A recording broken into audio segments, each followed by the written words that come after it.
idea. Okay, well, we are live on YouTube at this point, and we have people joining us for the June meeting of the North Jersey Astronomical Group. So let's get the ball rolling here.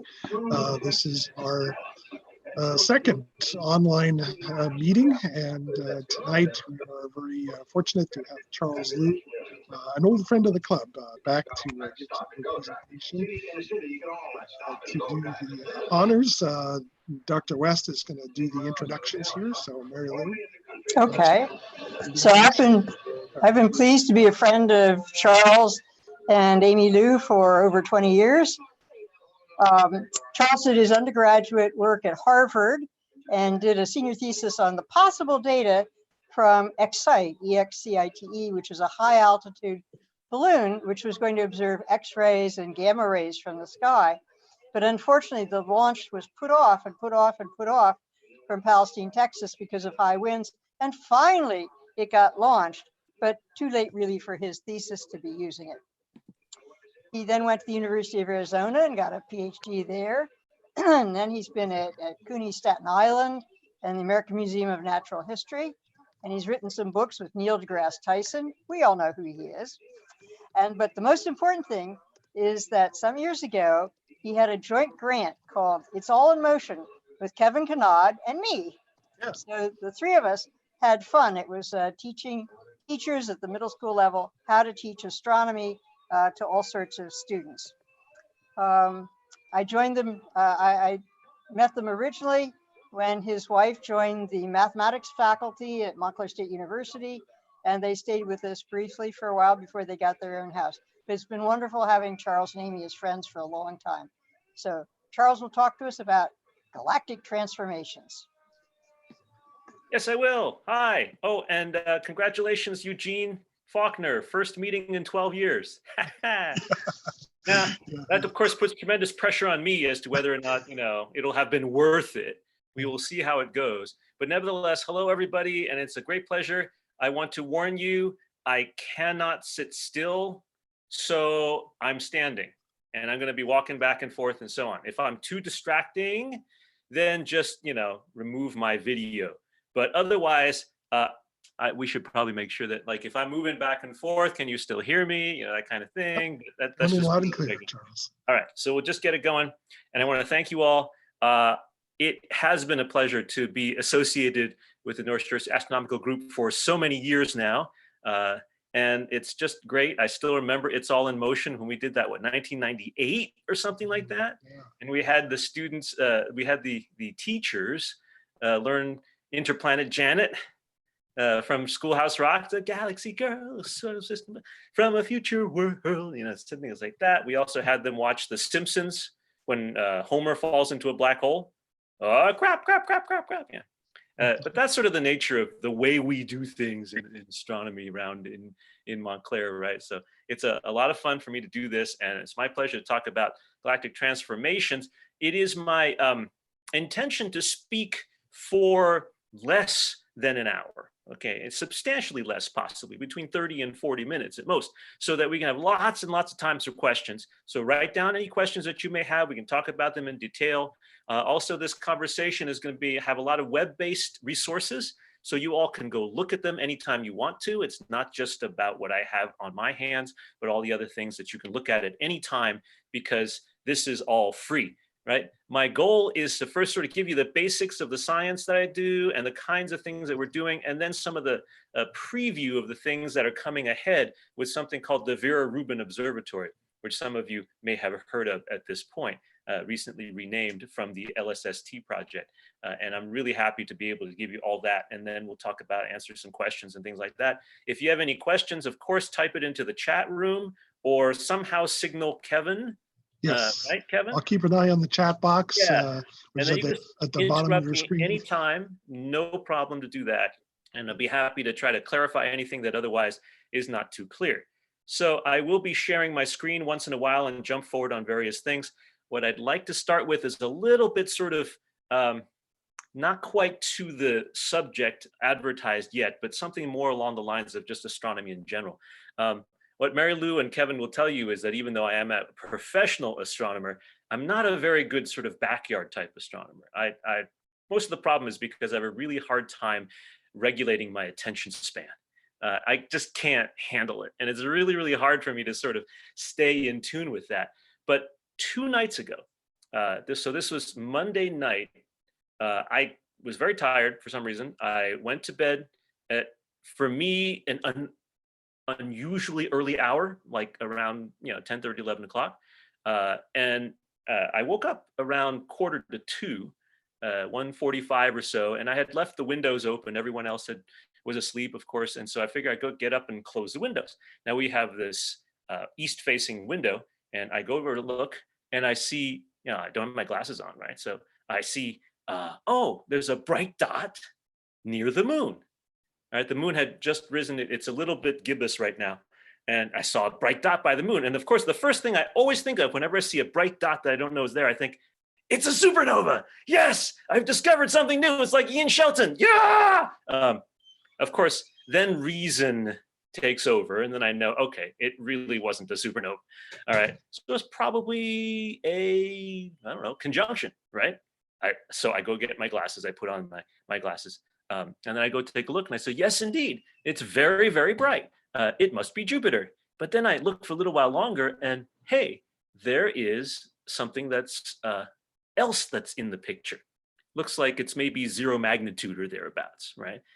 So it must be some really extra cool conjunction. I'm like, gee, I'm really not up to this stuff. So many of you probably knew this, but I wound up going to space.com, or I just typed into my web browser and just looked for what was going on.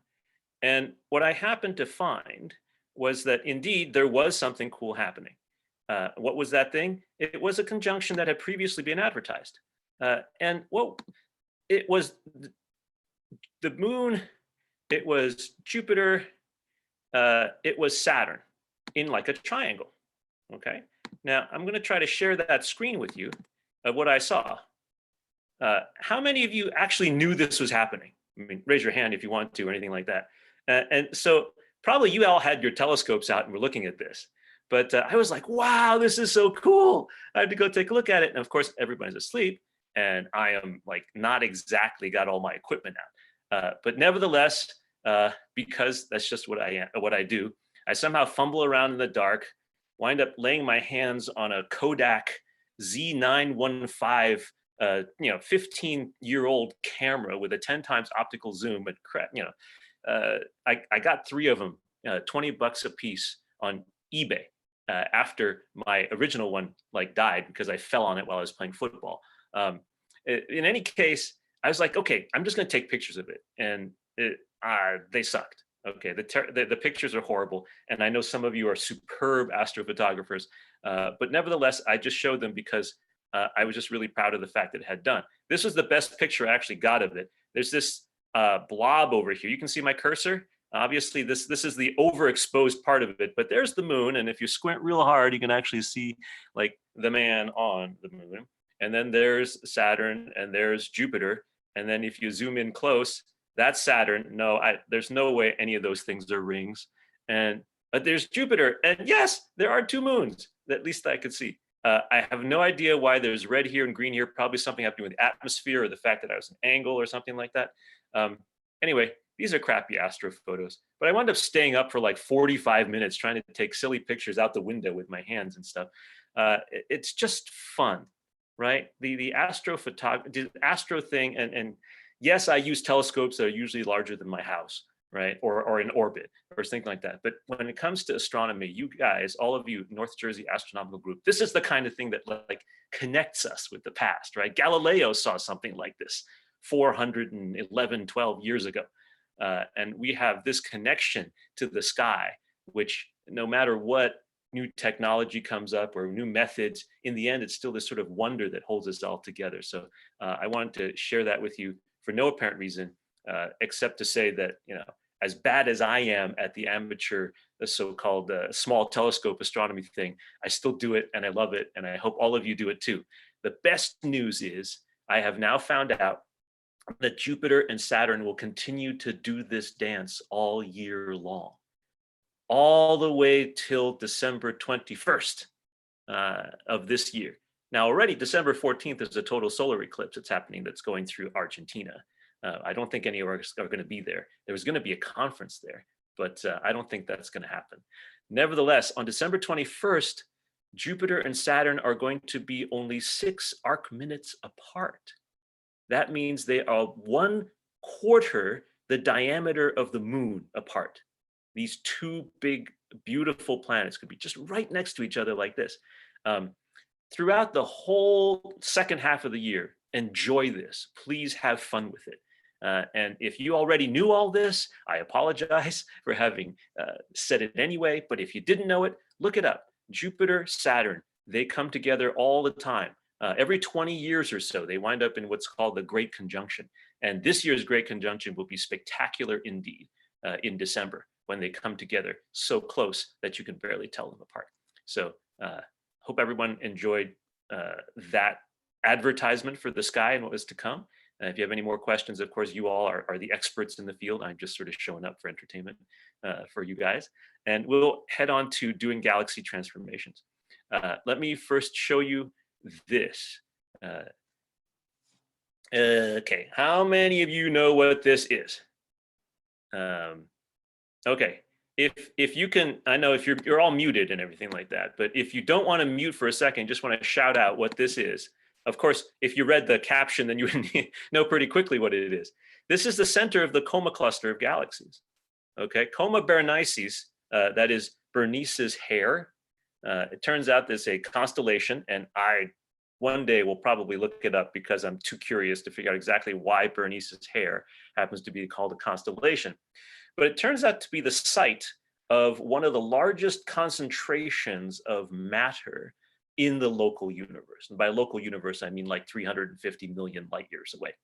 Okay, and it's very close. Right at the center are two really big elliptical galaxies, NGC 4889 and NGC 4874, respectively. These two guys are I can't remember their exact magnitude, but I do have it on another slide, so you can take a look at it in a moment. And of course, color is always a challenge when it comes to astrophotography. So if you look up, it won't actually look like this. But you can see that this cluster, this is just the central area. Okay, from here, each of these galaxies, the total width is approximately 1 megaparsec thereabouts. You know, about 1 million light years, a few million light years going across from here to here. But within this area here, look at all these galaxies, huge numbers of them. Right? It was in this cluster of galaxies in the 1930s that the famous Fritz Zwicky first figured out that there had to be dark matter in the universe. Okay, at that time he called it missing mass, but at that time people thought he was nuts. But later on, they indeed, Vera Rubin amongst others, Mary Lou also, her dissertation. You got to read it sometimes. Pretty amazing. You know, Mary Lou, those of you who don't know, Mary Lou's dissertation showed that the mass to light ratio at the center of galaxies was just a little bit wrong, and therefore there had to be some sort of missing mass or some sort of dark matter, right? Yeah. Anyway, that was a long time ago, but nevertheless, you were right. Turns out, right? And then Jim Peebles said it, and then everyone said, "Ah, yes, that must be correct." And of course, Jim Peebles gets the Nobel Prize last year. Yeah, you know, fair, no fair, whatever. Science goes on, right? Anyway, if we go on with these and take a look at these individual galaxies, you see something very interesting. I'm going to show you NGC 4889. This is a close-up picture, right, taken with the Hubble Space Telescope. And you see that there are zillions of galaxies in the vicinity. Let me see if I increase this size, if it shows the whole thing. Yeah, see how big it is? And then all these other galaxies, some of them are in the cluster itself. Some of them are in the background. None of these are in the foreground. Some of these are inside here. Some of them are behind. Some of them are in the cluster, but sort of a little bit in front of us. And then all these little white dots in there are globular clusters. So they have thousands of stars amongst them. They're not true galaxies, but they were created through some process, right? These galaxies are being transformed and changed before our very eyes. There's got to be something that made this happen. Now, I will now switch to this paper, a famous paper written by a guy named Rob Kennicott in 1992, which sort of summarized some of the data that was going on about galaxies back then. And that is to compare the shapes or the morphologies of galaxies with their spectroscopic features. What did they look like if you took their light and shone it through a spectrograph and tried to see what kinds of elements or what kinds of physical processes are going on within them? So this is a paper that you can find. Let's see, hold on, my image panel is blocking some of the images that you see here. So you see NGC 4889 is here, okay? It's an E4 galaxy, so elliptical with a axis ratio of approximately, ellipticity approximately 0.4. And I'll go through this spectrum very quickly. You don't have to memorize any of these things at all because there's not going to be a quiz later.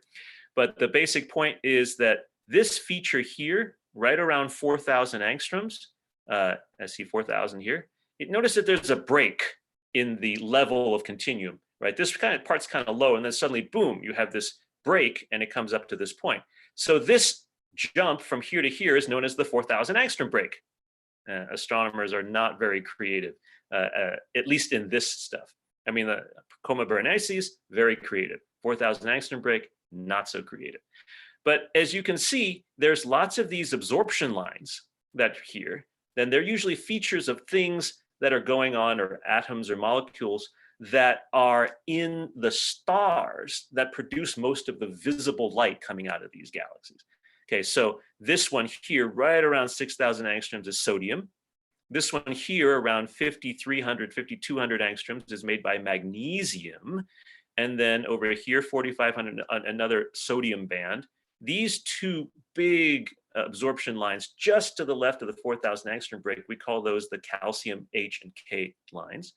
They are very prominent in our sun, for example. G-type stars have very strong calcium H and K lines and so forth.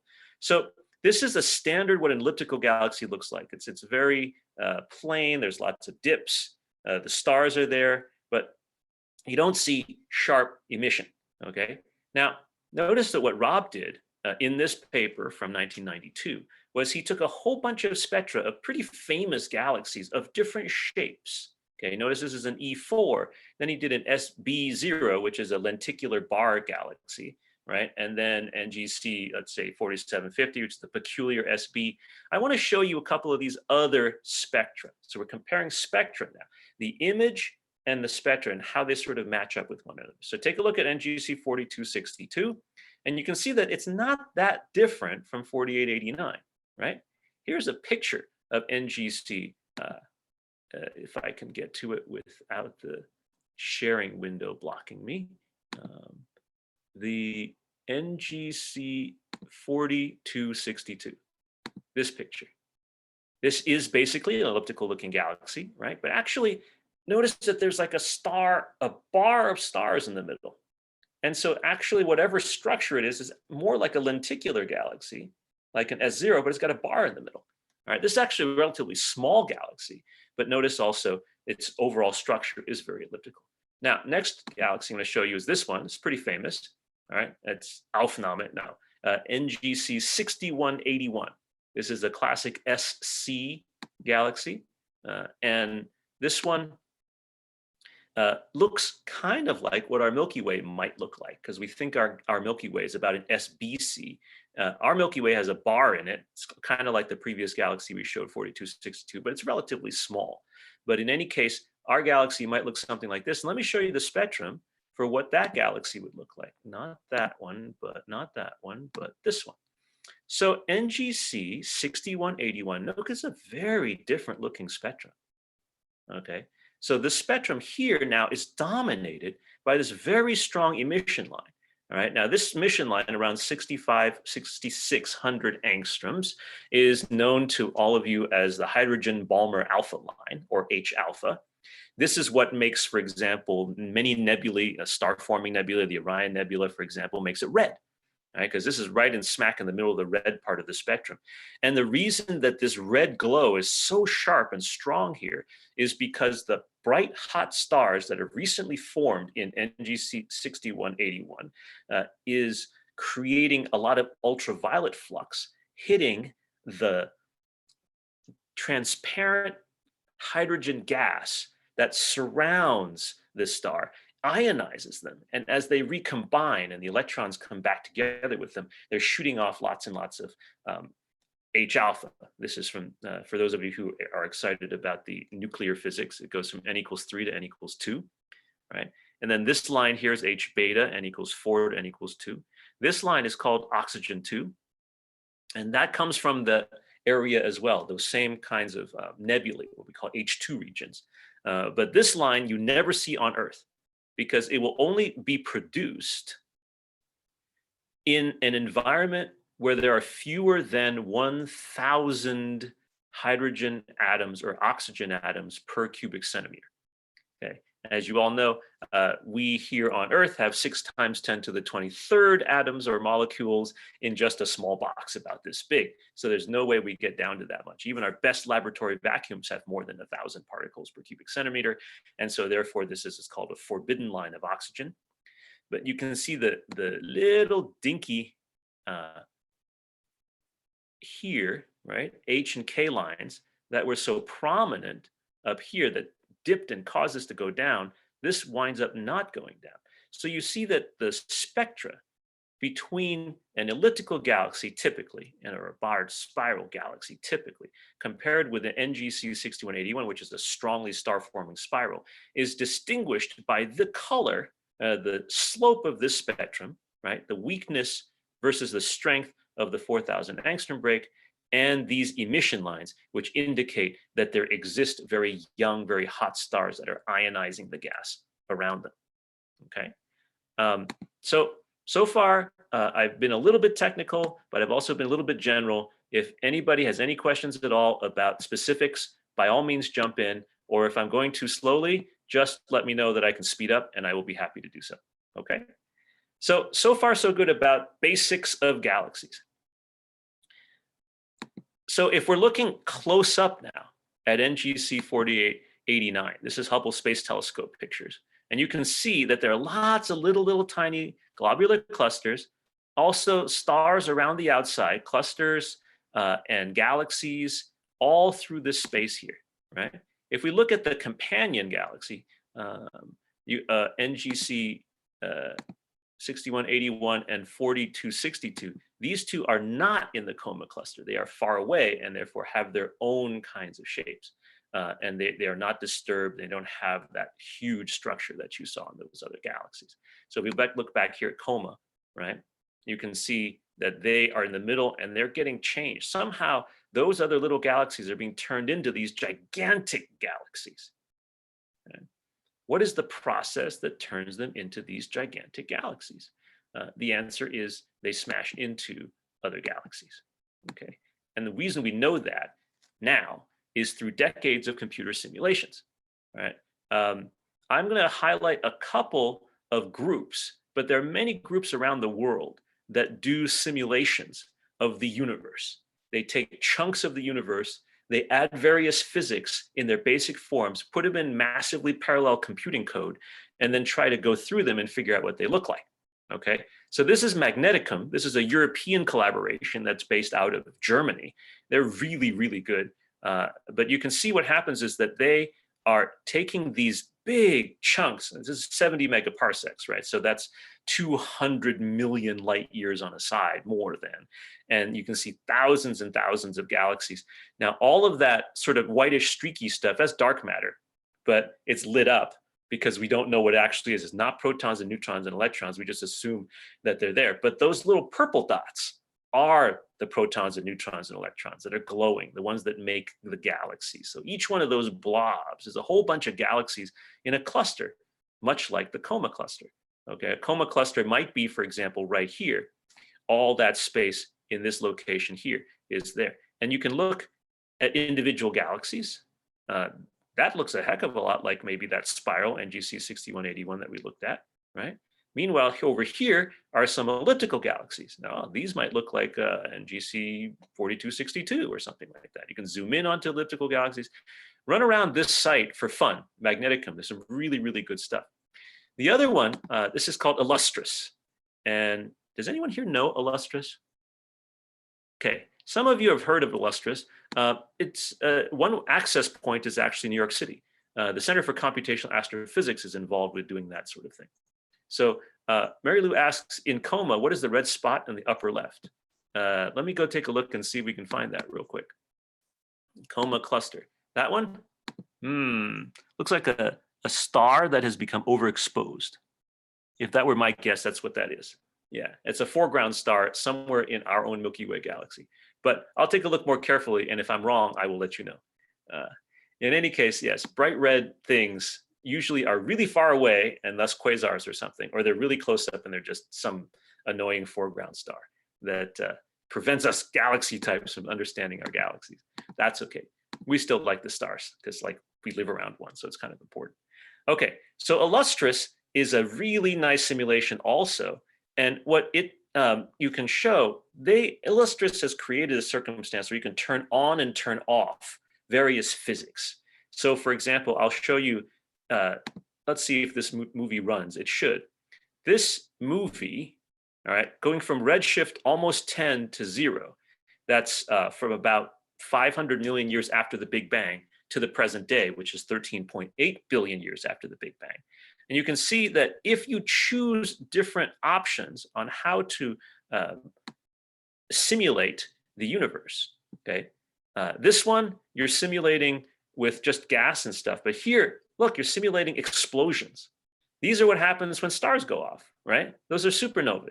And when you have supernova explosions, you change the features of what happens in your simulations. Over here, you don't. Okay, on the left-hand side, this is less physics. Here, there's more physics.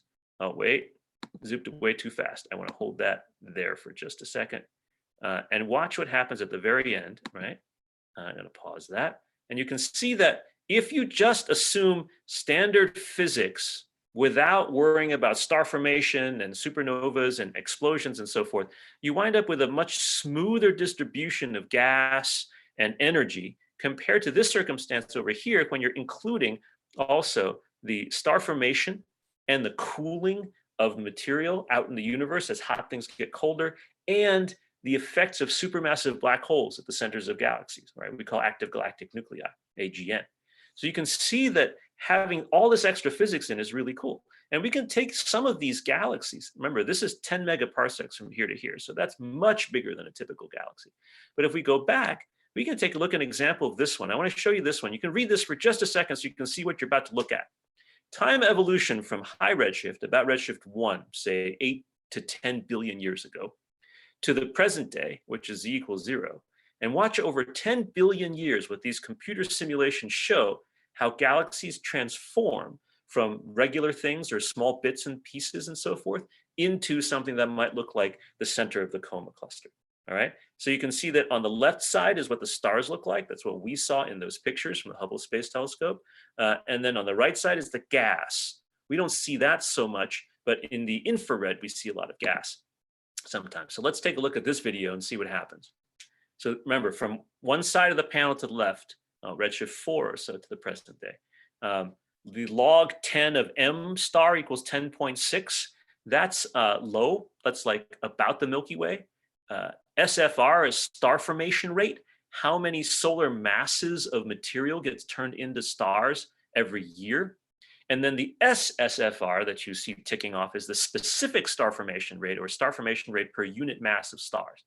Oh, isn't that nice of the Illustris people to turn the thing around so you can see it from another angle? So you can see how these little galaxies, right, many of them small, even smaller than our own Milky Way. The one that's, say, that one there is about the size of our own Milky Way. But as they start swirling, they get falling in toward the center of a galaxy. And literally, this central galaxy is forming, okay, not by making one big galaxy and then dropping small ones into it, but having many medium-sized galaxies falling together approximately at the same time. And now you can see the explosions happening on the right-hand side. See, the gas is going poof, poof, poof, right? That's because of the supernova explosions, and that are really causing things to blow up and so on. Meanwhile, take a look at the galaxies inside, right? As they hit, they turn into these swirly, swooshy stuff. And so the transformation is happening as we speak, as we watch. Unfortunately, of course, this is still like 2 billion years worth of time compressed into about the next 15 seconds or so. So we aren't seeing all these. All these galaxies just look funny to us. But you can see the swirl. That's the last view of this particular slide. Look at the gas on the right-hand side, right? This huge streamer of gas, which is not visible at all in, like, say, a Hubble Space Telescope picture, is a clear indication. We can see this either through infrared telescopes sometimes, other times we can see them with radio telescopes, all right? But what you see is that there's a lot of dynamic activity going on even now in these galaxies. It's just that it's so slow compared to the human lifetime that we just see them as they are frozen. And by the power of supercomputers, we have the ability to see what they actually can be created from. Okay. Now, our own galaxy, I want to show, let's see, tell you what, I wanted to show an old simulation. It's a really good one by John Dubinsky about the Milky Way galaxy transforming as it crashes into the Andromeda galaxy. But I don't want to show it if you guys have all seen it before. So here's what I'm going to do. I'm going to wait for about 10 seconds. And if you've seen this, what's called the Dubinsky T-flops simulation before, okay, just type into the chat room, say, seen it, seen it, seen it, seen it, seen it, seen it, seen it. And if I get too many seen it's, then I won't show it because you guys have all seen it before. Okay, so I'm going to wait for like 10 seconds. Da, da, da, da, da, da, da.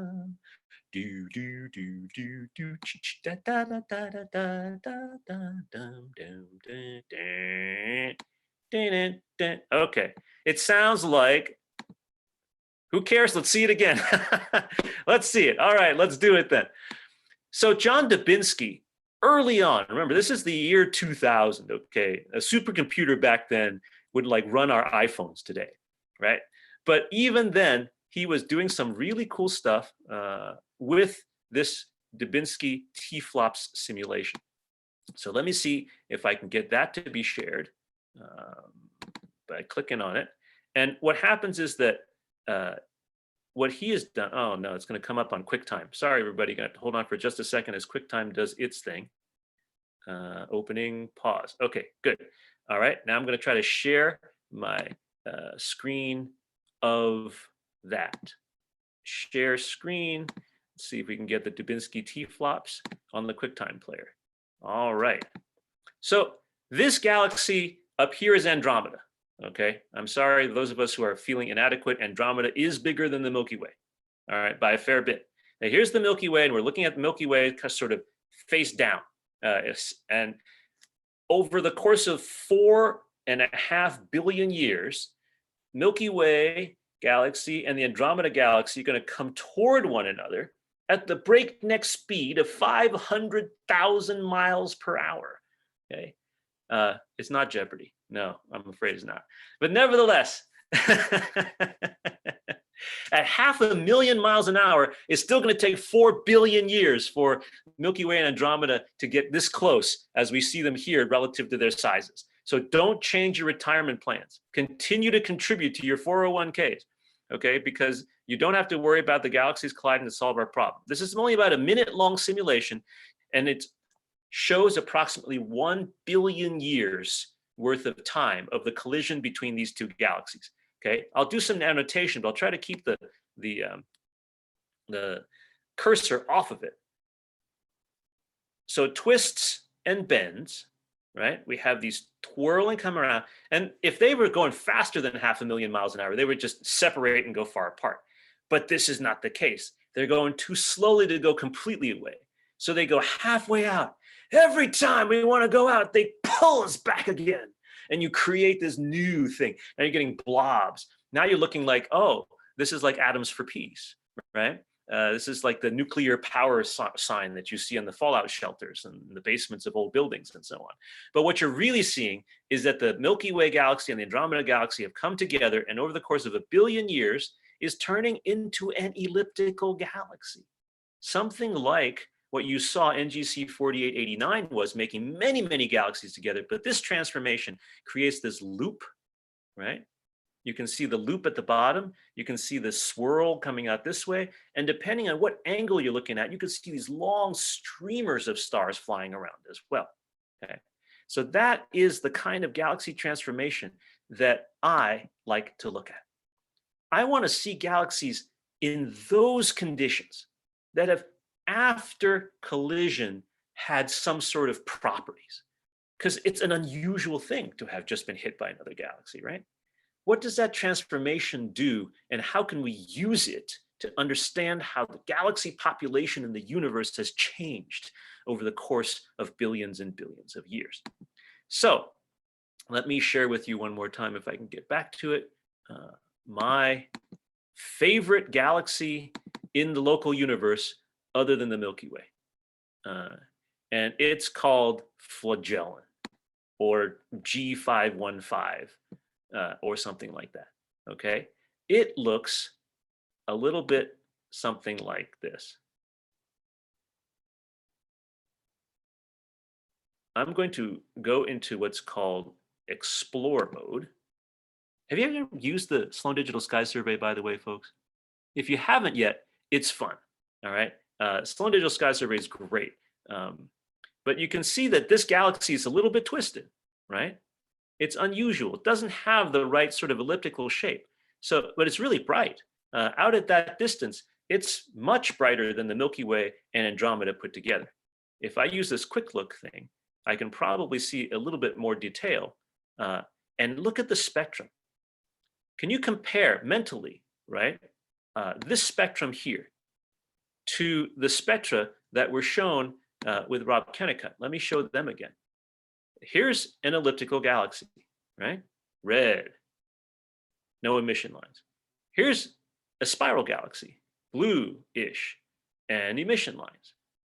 All right, so what is the spectrum here? It's a lot of absorption lines, little emission lines, this thing down here. Furthermore, this emission line patch, those two lines there, although it looks like it's hydrogen alpha, like the H alpha star formation lines, if you look really closely, which is what I did about 10 years ago with different with telescopes up on Kitt Peak National Observatory, what you find is that those galaxies actually, that space right there is not H alpha. This is the close-up look at the core of that galaxy. See, the H alpha is this little tiny bump. These two off to the side, zoomed in deeply, is what we're seeing at that location. Okay, and I'll come back to that point. So what are these two lines? The nitrogen 2, these N2 in brackets, is not H alpha. The H alpha is small. If it's there at all, it's just a little bump. Instead, what we're looking at are two lines that have been formed when a weak, well, only a mild supermassive black hole, an old supermassive black hole that's been generating lots and lots of power like an AGN for maybe hundreds of millions of years, has sort of exhausted its fuel. And we have left is this sort of shocked gas surrounding the supermassive black hole in there. You can use radio emission, radio telescope. We got data with the Very Large Array in New Mexico and found indeed that this object has radio continuum emission, which means that there is a supermassive black hole and that was doing something, but not doing a lot. And meanwhile, all of these hydrogen Balmer lines here, H beta, H gamma, delta, epsilon, these labels are all wrong. The Sloan Digital Sky Survey's automated system couldn't even place this galaxy. Got it completely wrong. Thought it was a galaxy at a redshift of 0.2. It's actually at 0.008. And as many outliers, right? It's totally messed up. So these kinds of unusual galaxies, we call them E plus A, okay? Because you have these absorption lines that are indicative of A stars, but the shape is kind of like an elliptical galaxy, right? And so these E plus A galaxies have become part of the process that we astronomers who do galaxy evolution have been trying to study the evolution of galaxies in the universe overall. It sort of forms like a very specialized time in the universe where these things are there. Only about 1 out of every few hundred galaxies show this kind of E plus A spectrum, right? And E plus A is usually just talking about the spectra. The E of elliptical, right? Turns out shape doesn't have anything to do with it. It's more like an elliptical galaxy spectrum and a bunch of A stars stuck on top of it. And so this post-starburst galaxy population has become a really interesting area of study about galaxy transformations, not just in their shapes, but in their spectra. And it's my hope that by using that kind of stuff, we'll be able to learn a lot about how galaxies go from actively star forming to no longer star forming, and how that affects the universe as a whole. Okay, so I want to close by showing you Vera Rubin. Mary Lou, I got to tell you, I don't know when the last time you met Vera. I don't know. Have you met Vera before? You have, right? I swear to you, when the first time I saw you, I was like, Vera, what are you doing here? But it turns out, yes, Vera Rubin, a tremendous astronomer, very, very successful, and was one of the most important folks who also did dark matter, right? As Mary Lou did as well. And turns out that the big telescope that's funded by the National Science Foundation right now, ground-based telescope, has been named the Vera Rubin Observatory. Yay! Big fan of that. And it used to be called the LSST, which is the Large Synoptic Survey Telescope. Okay, but now LSST is called the Legacy Survey of Space and Time. That's being held or occurring at the Vera C. Rubin Observatory. And I haven't been to the summit yet, but the Vera Rubin Observatory really does look like Starbase 12. Okay, it is amazing. And let's just show you, see if you can show a few pictures as it goes by in the gallery. Here's some of the equipment there. In this will be housed a 3.2 gigapixel digital camera that has basically rafts of CCDs that are stuck together. It's going to be 5-6 feet across with all these things. This is what it actually will look like someday. It's a spotting telescope up here, this starbase-like thing here. That's the moon, supposedly. That's what it looks like. Here's what the top construction was as of a few months ago. And here is the actual enclosure of the building a few months ago, right? Starbase 12? Well, maybe some of you think it's Starbase 14, but that's okay. We can argue about that later. In any case, this is going to be a really cool, this is just some of the people involved. Here's part of the camera lens. That's huge. The mirror itself is 8.4 meters. The mirror, the lens of the camera, and the thing is the size of a school bus. I mean, it's amazing. I think it's really cool. But that's something that I look forward to working on. I happen to be serving on the Science Advisory Committee of the LSST project. And so this is designed to be taking pictures of the sky, okay, for 30 seconds at a time, and then moving on and moving on and moving on. It has such a broad field of view that it is designed to be able to cover the entire sky once every 9 days. And it just taking pictures one after another in every wavelength from the near ultraviolet to the near infrared. And we're going to get pictures of things that we have never imagined being able to get pictures of before. And it'll be a great opportunity also to find things like active galactic nuclei, supernova, gamma ray bursts, things like that. And just so you know, also, when everything goes online, all the data will be public in one day. You don't have to wait. It will be immediately available. So if we want to do research with this in your copious spare time, okay, it will be easy. And everybody in the United States gets to use all the data for free. So user groups and so forth are starting to form. People who are amateur, what we call amateur, really the only difference between a professional and an amateur astronomer is not like the depth, the quality of work they do, it's whether or not you get paid for what you do, right? That's pretty much all it is. And so if you want to do this and make discoveries, you will have the opportunity to find new objects that no one else has found before, claim them as your own. Of course, who knows if the IOU will name them after you, but you can call it your own galaxy, whatever the heck you want, right? This is Kevin's supernova remnant. Yes. Right, Kev?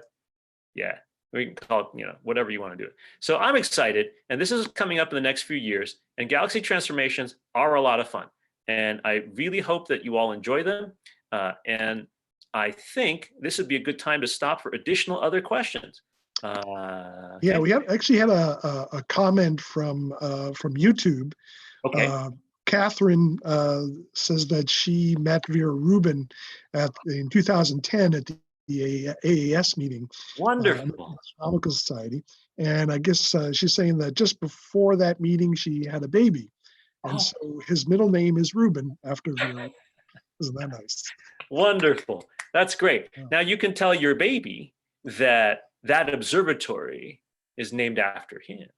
How about that? Yeah. Hey, it's the Rubin Observatory. That's me. That's mine. That's mine. Yeah, yeah. That'd be kind of cool. Yeah. Okay. Now, Albert also had a question about the galaxy collisions, Okay. and he wanted to know why is the resulting galaxy elliptical and not just a bigger spiral? Great question, Albert. Here's the basic point. When you have galaxies that are spinning and that they're flat, it's because the angular momentum of the galaxy has been settling down over billions of years. Okay, when you have like lots of stuff coming together in orbit, what happens is that this angular momentum vector cancels out that one cancels out that one, till eventually you have just spinning. All right. A disk galaxy, like a spiral, is supported. In other words, it's supported from gravitational collapse into a single blob in the middle by its rotation. Whereas an elliptical galaxy is supported by random motions, almost like thermal motions, like heat. Okay, collisionless Boltzmann gas or something like that, what might be the technical term. So when two galaxies that are flat, they hit each other, what's going to happen with all of the angular momentum? It's no longer in one plane anymore. You've got this plane and this plane. So for a brief moment, it pops up and turns into this new random thing again. If we waited, say, watching that Dubinsky T-flops thing, and waited for another, 3, 4, 5 billion years, all those vertical things, those random motions will also settle out, and eventually it'll come back to a disk again. Okay, so it's all just a matter of time. If you wait long enough without hitting it with something else, then it'll settle back into a disk, which will be much bigger. There are such disks out in the universe, but they're rare because the universe isn't that old when it comes to these collisions. Collisions like this happen pretty often. And in fact, the Milky Way is lucky that we haven't been hit by another major galaxy anytime in the past 10 billion years or so. We've been plunked by little things, and therefore we have weird shapes and structures in our warps and things like that in our Milky Way disk, but we haven't been thumped yet. But in 4.5 billion years, Andromeda will thump us, and then we will turn into elliptical for a few billion more years. Great question, great question.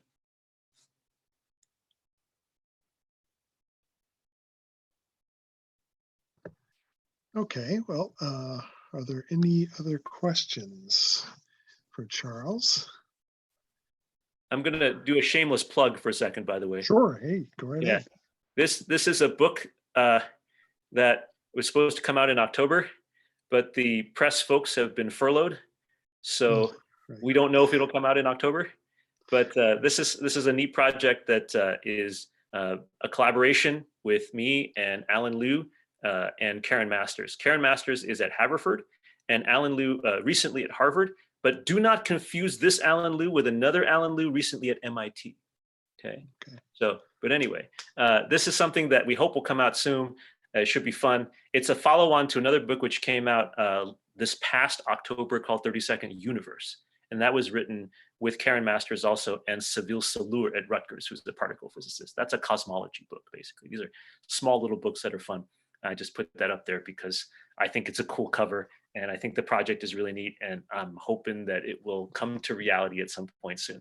But all work has stopped for about 3 weeks on it minimum. We'll see how it goes. Edward asks, is it available on Amazon? I guess we don't know that quite. I don't think it's even ready for pre-order yet. Right. Okay. Yeah. Albert asked another question here Okay. about globular clusters. Yes. He's wondering why globular clusters don't get absorbed in the galaxy.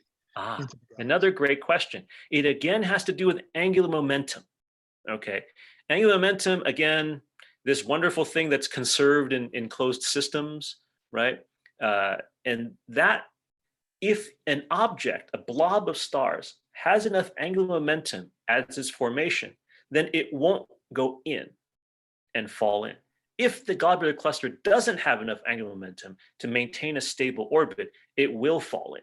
But those are gone now, right? We don't see them anymore because these collisions happen because when you fall, you can usually, under these circumstances, fall a megaparsec in a gigayear. It takes 1 billion years to fall about 3 million light years, basically.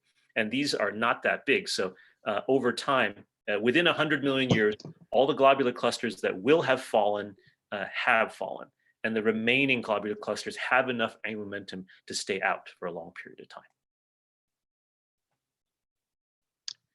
Okay, Mark has a question about star formation, and he's asking how long until star formation would finally cease in the Milky Way after the collision with the Andromeda Galaxy. About 500 million years.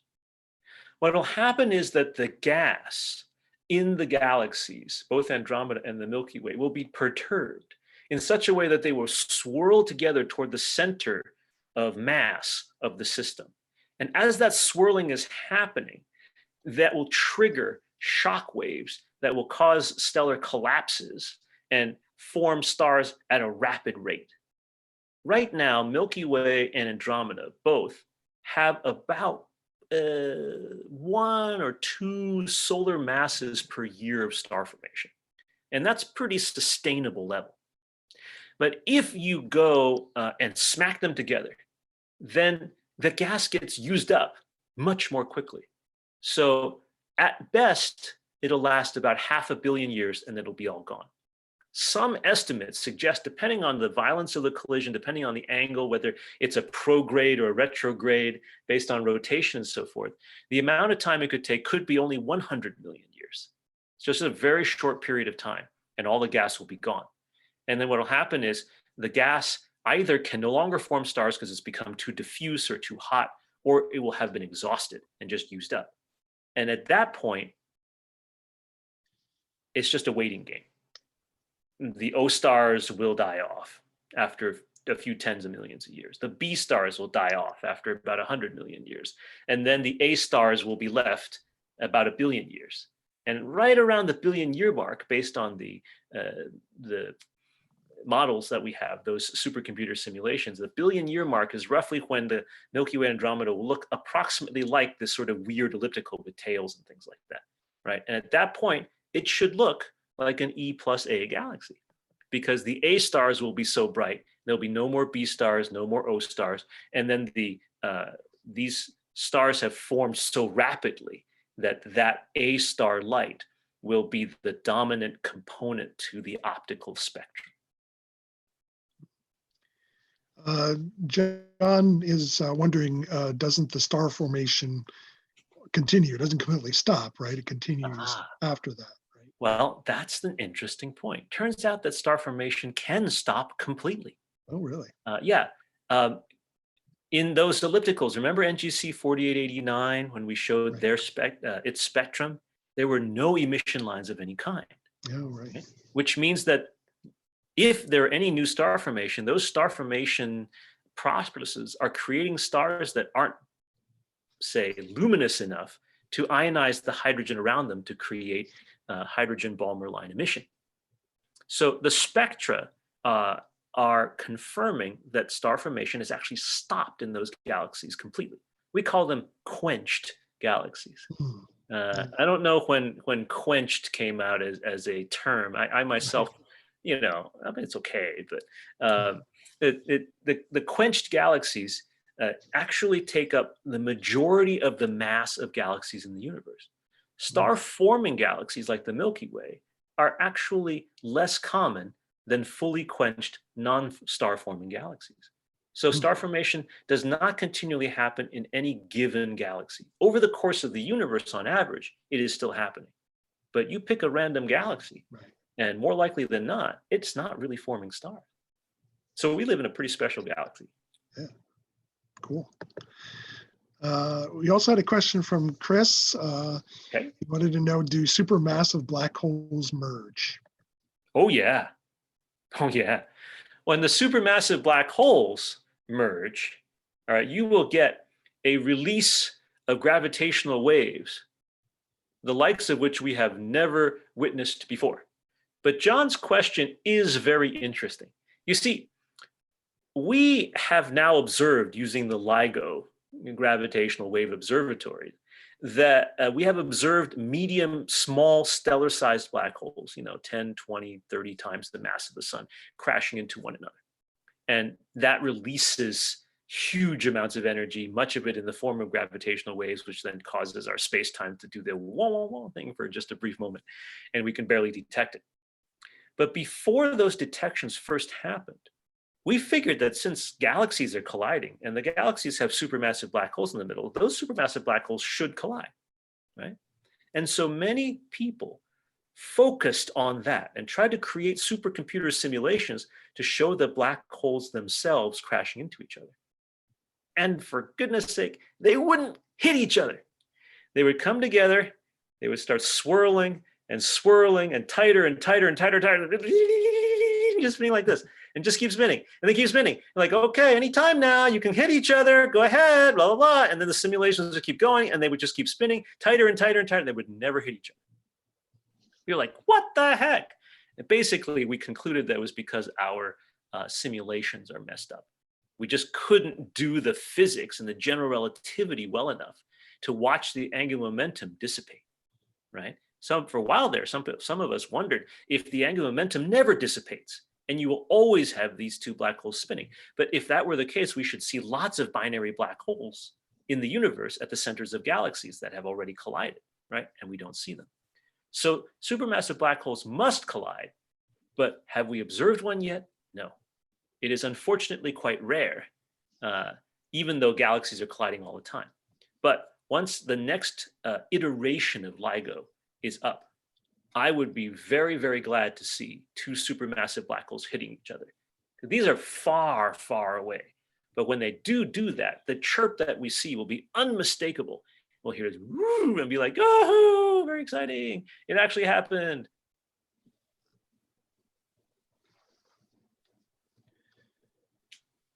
And Michael does say we have heard black holes collide, correct? We sure have. These are black holes that are small, right? Somewhere between 10, 20, 30 times the mass of the sun. The ones that we haven't heard yet are the supermassive ones, which I think was the question that was asked earlier. Right. And these are millions or billions of times the mass of the sun.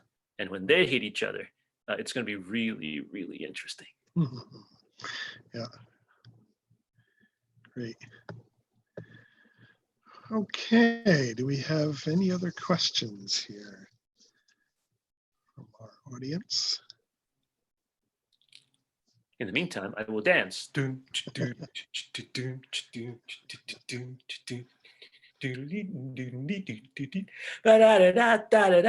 something. Okay. Hopefully Kevin put a filter on me of like someone who actually knows how to dance while I was dancing. Yes, yes, indeed. We'll have to do that in the post-processing. Okay. John had a question about spectra here. Okay. Any trace of prior spectra after collision? Oh, can you know, for example, the leftover like fossilized remains of what the previous progenitor galaxies were after the collision? I think that's how to interpret your question, right, John? The answer, yes, he says yes. Okay. The answer is there is such traces. There are such traces. Usually, they come through the process of watching pieces of a galaxy move around. In the Milky Way galaxy, for example, there are what are called stellar streams. If you measure the motion of stars within the Milky Way very, very carefully, every once in a while, you find a certain part of the galaxy, hundreds or thousands of stars apparently moving all at once, a little bit off from the usual rotation. Okay? And those stellar streams are hypothesized to be the remnants of a little piece of a galaxy, like a small galaxy, say a Sagittarius dwarf or something, hitting the Milky Way, being stripped apart like spaghetti, most of it turning into part of the disk, but a small chunk of it still remaining and floating around. With these very large transformations of galaxies crashing into one another, it is possible to measure the dynamics overall.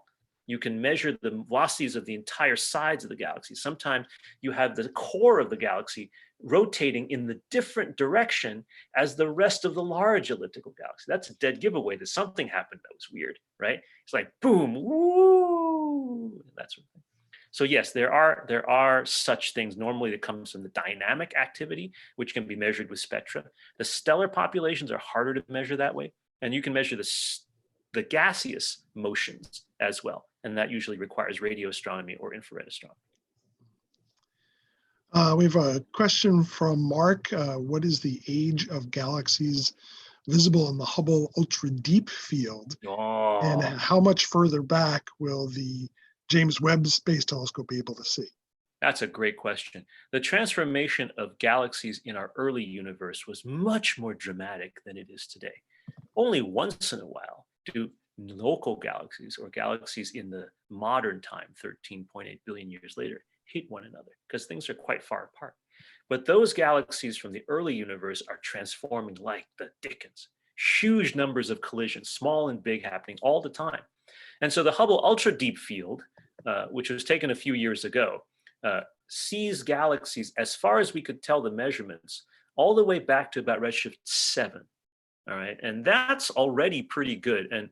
And the problem, of course, is the redshift of an object increases linearly, 1, 2, 3, 4, 5, 6, 7, 8, 9, 10, and so forth. But the age doesn't track linearly. So from you going from z equals 0, redshift 0 to 1, you're already more than half the age of the universe. So you're already like going back 8 billion. So redshift 2, you're like a 10 billion. Redshift 3, you're like 11. Redshift 4, you're like 12. Redshift 5, you're like 12 and a half. Redshift 6, you're at 13. It's getting squeezed tighter and tighter and tighter. Right. So we're not going to be able to get that many more billions of years past the Hubble Ultra Deep Field stuff, which are, like I said, about redshift 7, which means that they are close to 13 billion. But we can get back in redshift quite a ways with the James Webb Space Telescope. The Spitzer Space Telescope has finished its mission. May it rest in peace. It worked very well. It exceeded all expectations. It went on for a very long time. The data will still be analyzed for many years to come.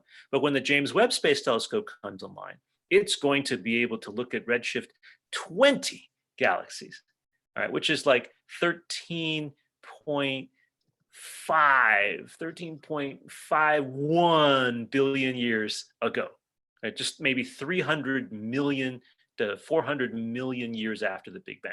So it's a very, very, very exciting telescope to be able to use.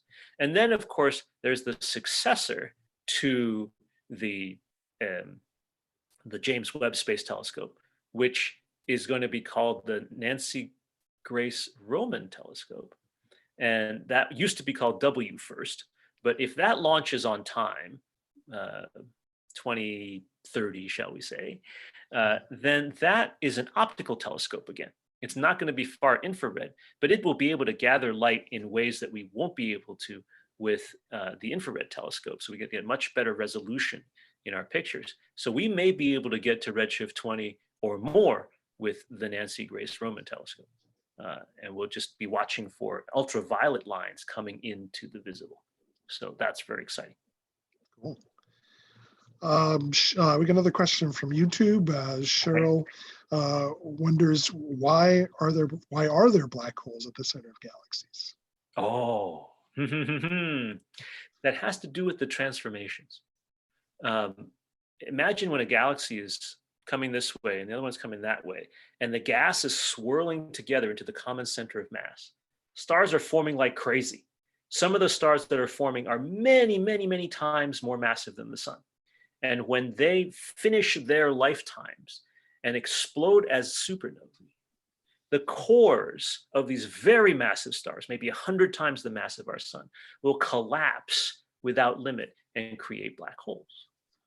So then these black holes are sitting there in the middle of a galaxy and more stuff is swirling in, right? Remember, black holes don't suck. That they just are big holes. If you fall in one, you're not coming back out again. So they just get bigger and bigger and bigger until eventually they become truly supermassive. Okay. Now the question becomes, what came first, the chicken or the egg? Did, say, 13.5 billion years ago, some stars formed that created these black holes, and then entire galaxies formed around them because they formed the centers of mass of all this diffuse gas? Or did the galaxies already exist and then collide and come together and then make the black holes in the center? That's one of the things that Mark's question addresses. right? If we use the James Webb Space Telescope, or if we use the Nancy Grace Roman in the next 5 to 10 years, can we figure out which came first? So an excellent question from YouTube. Cool. We have a question from Edward.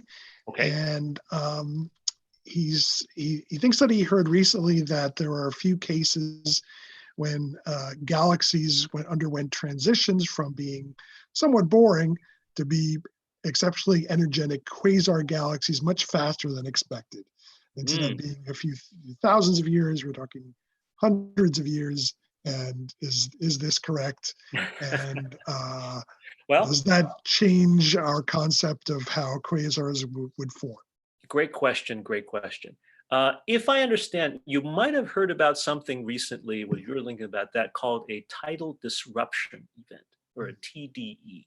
You see, when black holes sit there in the center of a galaxy, remember, they don't suck, right? If you fall in one, of course, that's your new home, you're not going anywhere.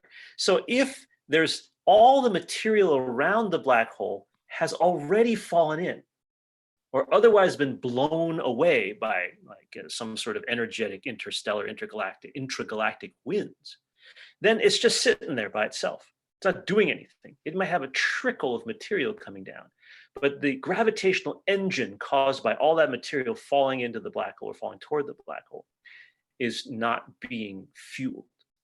But imagine then like a hapless star, some blob of material, all right? Instead of gas gently streaming in to this otherwise quiescent supermassive black hole, imagine instead a blob of material just goes, falls right in all at once. It is as if you have suddenly dumped, an entire tanker truck full of gasoline onto a campfire, as opposed to just like pouring a little bit of lighter fluid on. Or which you shouldn't do anyway, right? You should only put the lighter fluid on the dry coals, right? But if you wind up with that circumstance, then for a brief moment and very quickly, you could have a huge flare-up. And that's called a tidal disruption event, because it is the tides around the black hole that have caused this star-like object or large blob of material to have been disrupted well enough to fall in immediately. So that's a big flare-up that can happen.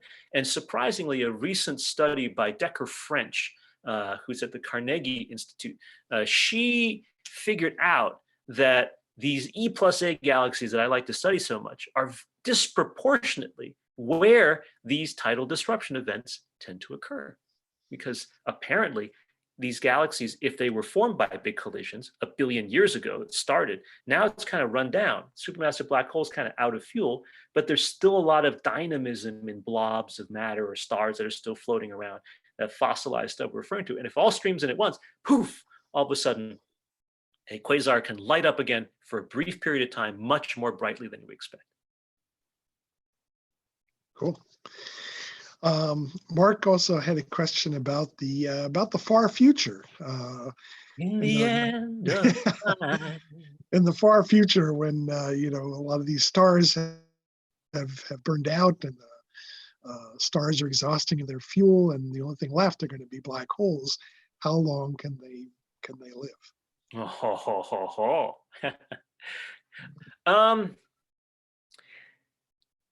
At the moment, we think that the only way black holes disappear is through a very, very slow quantum mechanical process called Hawking radiation, named after Stephen Hawking, who first proposed it. That is really, really slow. If you take a black hole the mass of the sun, okay, it would be maybe 5 miles across. Okay, it's not very big, but the mass of the sun, at that rate, using Hawking radiation, it would take 10 to the 72 years for it to disappear through Hawking radiation. Just saying 10 to the 72 is a billion years. Okay. Now remember that by 1 billion years, a mere billion years, all the stars will burn out. Right? By a mere billion years, all the protons in the universe, if the standard model is correct, right, will have disintegrated. So all matter as we know it in our everyday existence will have been gone already for a billion years before that black hole, the mass of the sun, has disintegrated. So if you take a supermassive black hole, it will take about 10 to the 30 more years, 10 to 30 times more years for it to collapse. So 10 to the 100 to 10 to the 102 years. So 10 to the 100 is also known as a Google, right? With an OL as opposed to an LE. So it could be around a Google years before the age of black holes goes away. But by then, of course, we'll be able to search them. It shouldn't be too hard because Google will have already figured out how to use black holes for information theory. So that's how long the universe will last. And then will there be a restart of the universe, a big rip, a big new thing, or the quintessence cyclical universe, whatever that there's some people have been speculating? We don't know. But one thing is for sure at that point, right? I know there are a lot of astronomers who like to say, this is how the universe will end, not with a bang, but a whimper. And then we'll feel all sad, like, the universe sucks because it's going to end so slowly and softly. I don't see it that way, right? First of all, I mean, I won't be here to worry about it. But beyond that, right, when you have that perfectly distributed universe near at absolute zero, where all the black holes are gone now, all the matter is gone, all you have is like disorganized subatomic particles, that's a kind of perfection. The universe was modeled until about the time I finished graduate school without cold dark matter. I mean, without lambda, the cosmological constant or anything like that. And we used to think about how the universe would behave if it were empty, right? So at that point, at the end of time, right, when the universe is almost at absolute zero, it's essentially infinitely going on with all the entropy in it. There's a kind of perfect peace and quiet in the universe. It's almost like the beginning of the universe itself. And at that moment, who knows what physics will take over, where that universe becomes like the beginning, the first part, or the original location where something new will happen with new laws of physics, where a new universe might spawn from a new Big Bang. I think of it as like a blank slate, a palette, kind of like the last Calvin and Hobbes. Interesting way of putting it. It's a magical world, Hobbes, old buddy. Let's go exploring. Okay. Well, I think on that note, I think we should wrap things up here. And so we're going to end our broadcast. So thank you, Charles. Wonderful talk. Thanks again for thank you so much for having me, and thank you so much for tolerating my moving around and everything. That's just how it's got to be. Yeah. Have a great time, everybody. Enjoy the meeting and everything like that. Thanks a lot for all your time. Members, please do stick around. We do want to have a short business meeting here. For everyone else, our telescope nights are on hold because our campus, of course, is closed at Montclair State. But keep an eye on our website and Facebook page. We have other upcoming events. We're working on trying to get some of our telescopes on nights online, and so we can look forward to that. And so thanks for joining us.